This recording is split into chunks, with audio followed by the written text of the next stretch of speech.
ఇప్పుడు ఎక్కువైపోయింది కదా సార్ జనాలకి ఈ పీఆర్పీ గురించి కానివ్వచ్చు, ఇలా నాన్ సర్జికల్ మెథడ్స్ గురించి ఎక్స్‌ప్లోర్ చేయడం కానివ్వచ్చు, ఇవన్నీ ఎక్కువైపోయిన నేపథ్యంలో వాళ్ళు కూడా చాలా చాలా స్పెసిఫిక్‌గా ఉంటున్నారు అని విన్నాను. అందుకని ఈ క్వెషన్ అడిగాను. యాస్. ఇప్పుడు నాలెడ్జ్ ఎలా ఉందంటే ఇప్పుడు పేషెంట్స్‌కి సఫర్ అయ్యే వాళ్ళు ఎట్లా ఉంటారంటే అన్నీ ఎతుకుతుంటారు.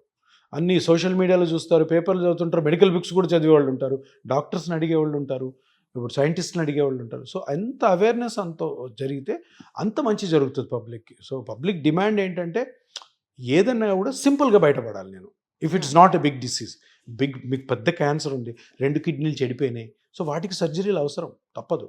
ఈ ఏజ్ వైజ్ వచ్చే వేర్ అండ్ టేర్‌కి పెద్ద పెద్ద ట్రీట్మెంట్స్ కాకుండా simple treatment first of all అయితే అవాయిడ్ చేయండి. 35 సంవత్సరాల నుంచి కూడా మీ బాడీని పర్ఫెక్ట్గా హెల్దీగా ఉండడం కోసం ఎట్లా వాడాలి అట్లా వాడండి. రావు, ఒకవేళ పొరపాటున వచ్చాయి, టెక్నిక్స్ సింపుల్గా అయిపోవాలి. కాంప్లికేట్ లేని చిన్న చిన్న ఇంజెక్షన్ టైప్స్తో సెట్ చేయదు. కాని పక్షంలో సర్జరీ ఎట్లా ఉంది, కానీ ముందే సర్జరీ, అన్నిటికీ సర్జరీ తప్పదు అని చెప్పి చిన్న చిన్న వయసుల్లో సర్జరీకి వెళ్ళడం మంచిది కాదు.